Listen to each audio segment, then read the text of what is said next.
Luke chapter 14. One Sabbath day, Jesus went to eat dinner in the home of a leader of the Pharisees, and the people were watching him closely. There was a man there whose arms and legs were swollen.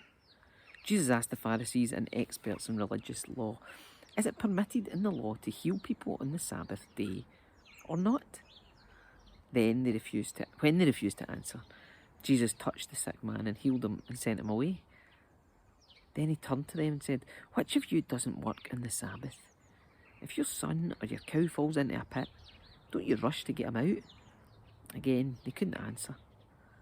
When Jesus noticed all who had come to the dinner were trying to sit in the seats of honour near the head of the table, he gave them this advice.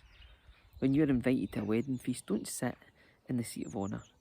What if someone who is more distinguished than you has also been invited?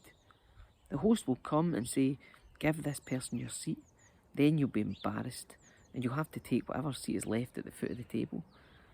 Instead, take the lowest place at the foot of the table. Then when the host sees you, he'll come and say, "Friend, we have a better place for you." Then you will be honoured in front of all the other guests. For those who exalt themselves will be humbled, and those who humble themselves will be exalted. Then he turned to his host.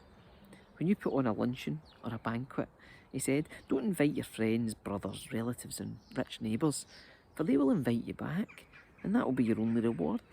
Instead, invite the poor, the crippled, the lame and the blind. Then at the resurrection of the righteous, God will reward you for inviting those who could not repay you." Hearing this, a man sitting at the table with Jesus exclaimed, "What a blessing it will be to attend a banquet in the kingdom of God." Jesus replied with this story. A man prepared a feast, a great feast, and sent out many invitations. When the banquet was ready, he sent his servant to tell the guests, "Come, the banquet is ready." But they all began making excuses. One said, "I've just bought a field and must inspect it. Please excuse me." Another said, "I've just bought 5 pairs of oxen and I want to try them out. Please excuse me." Another said, "I now have a wife, so I can't come." The servant returned and told his master what they had said. His master was furious and said, "Go quickly into the streets and alleys of the town and invite the poor, the crippled, the blind and the lame." After the servant had done this, he reported, "There's still room for more."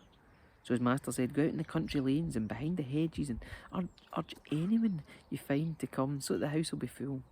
For none of those I first invited will get even the smallest taste of my banquet." A large crowd was following Jesus. He turned around and said to them, "If you want to be my disciple, you must hate everyone else by comparison. Your father and mother, wife and children, brothers and sisters, yes, even your own life. Otherwise, you cannot be my disciple. And if you do not carry your own cross and follow me, you cannot be my disciple.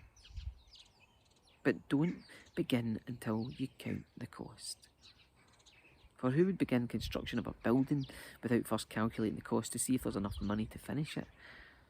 Otherwise, you might complete only the foundation before running out of money, and then everyone would laugh at you. They would say, 'There's the person who started that building and couldn't afford to finish it.'